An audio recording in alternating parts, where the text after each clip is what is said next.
Where should you learn coding in 2026? Everyone says learn coding, but no one tells you where to start. Let's fix that.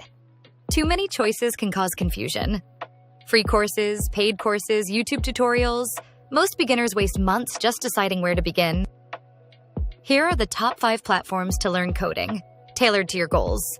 freeCodeCamp is completely free and offers real projects plus certifications. It's perfect if you want to build job-ready skills without spending a dime. Codecademy is best for beginners. Its interactive editor guides you step by step, making hands-on learning simple and effective.